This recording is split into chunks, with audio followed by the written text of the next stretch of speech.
Our final guest is here to talk about a very important topic. Yep. She's the CEO of Claris Health, an organization that provides free and affordable medical care services. I've been talking too much don't talk about Medicare for all.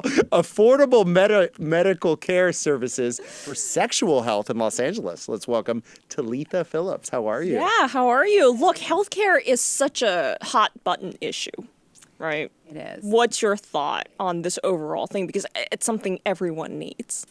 Definitely. And so I've been at Claris for about 19 years, and through the years I've seen the needs grow. I've seen a community, we're in Los Angeles. So as you've probably seen on the news, we have a lot of issues growing: homelessness, foster care, infant maternal mortality. And we've had a clinic that is focused on largely pregnancy and sexual health services for women and men.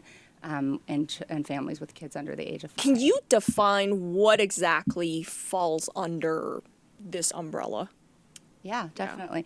Like, So what's everything included? from preconception counseling to pregnancy testing to prenatal care. We actually launched a program called Centering Pregnancy, where it's a group-based prenatal care. It's an evidence-based program that's known to have healthier birth outcomes and reduce rates of postpartum depression. So really working on the community, and then STD testing.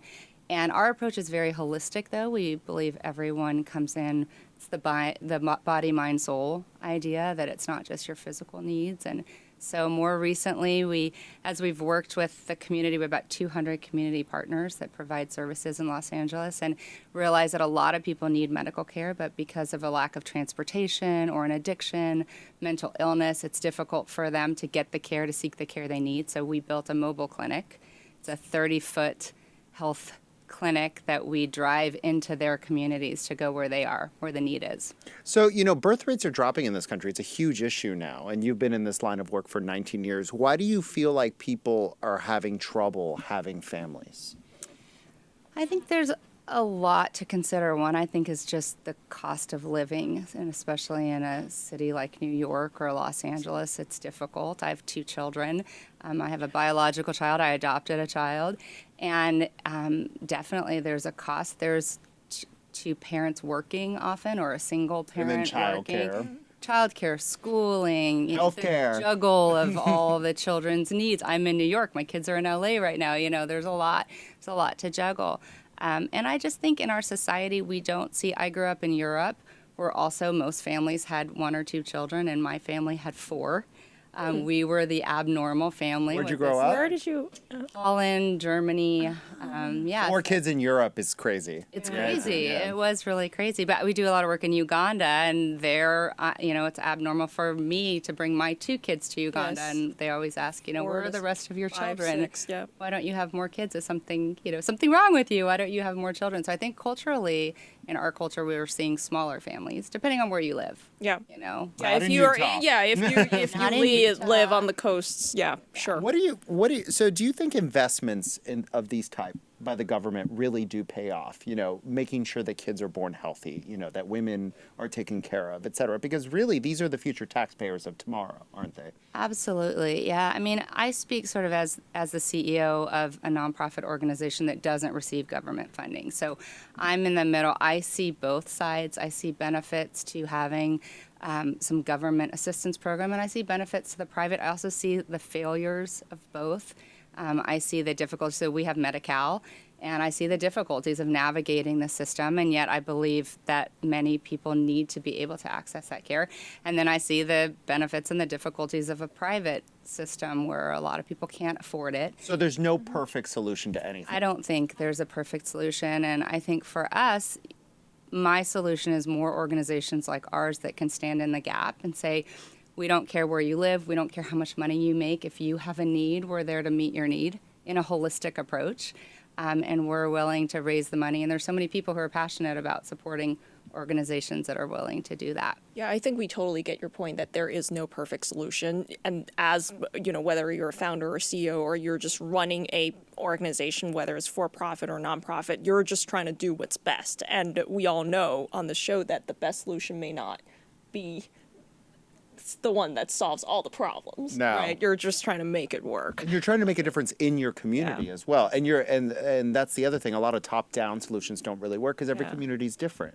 No, and we're in one of our clinics is in South LA, and we know that infant mortality and maternal death highly affects African American individuals, and so we saw the need, and we said we can be a part of the solution. And the fact that we are privately funded, we were able to meet the solutions much quicker than the county could, even though we're working with the county on initiatives. I'm a doula, and I see a huge need for support for women and men as they, give birth. And in those first 3 months, I think you see rates go down when individuals feel supported and feel cared for, know that they're not alone, and that's something that we can all. So one of the questions about our healthcare system, right, is that we have the highest spending in the world, but we don't exactly have the best outcomes. Do you feel like money is not the solution to everything? Yeah, I think so. I mean, I look in Los Angeles, and I look if you look at an issue such as homelessness, right? We have poured so much money into the homeless. Oh, it's been like a crisis. blank check over there, and it's not Blank doing check. it. It's with 59,000, I think, last time I looked, homeless families, individuals and families in Los Angeles. It's a crisis that we're throwing money at, and the money isn't necessarily changing the outcome. So I think if you have to find solutions that look at the individual needs. We're dealing with mental illness, we're dealing with addiction, we're dealing with high cost, affordable housing, but I don't think there's a blanket, let's write a check and hope it goes away when you're dealing with individuals who have complex needs. Yeah. So what can nonprofits like yours do? What's your advice for people who do want to change? Because we all in our communities, we're passionate Yeah, about we want to make helping a those around difference. us. And Public some health. of us don't know how to do it. Public health is so important, right? If Julia's sick, she's going to make me sick, right? Yeah. It's one of those things that it's an issue we can't ignore. So if we want to make a difference in our community, what is your advice? My advice is think about the things that you're most passionate about and then do something about it. Get involved. So if it's, children, if it's, care for children, then find an organization that is doing that. If you're the check writer, if you're the person that's going and sitting with the kids and helping them, do something that you are actually passionate about because it will extend your longevity in doing that. And it becomes more of a heart issue, not just something that in your mind. We have these debates about all these issues, but when you actually sit in front of individuals whose lives have been impacted by these issues, it's so much more of an emotional, long-term response that actually Yeah, makes especially in the line of change. work you're in. Yeah, you're touching lives every day. Even, Literally. Yeah. Or if if it's immigration, then work in immigration and get involved in organizations. If it's homelessness, go on the streets and be with the individuals who you learn from their stories. It's so much about relationship building. Our model only works because we see each person as an individual person that has unique needs that we can address. All right. Well, Talitha, thank you so much for joining us. Thank you.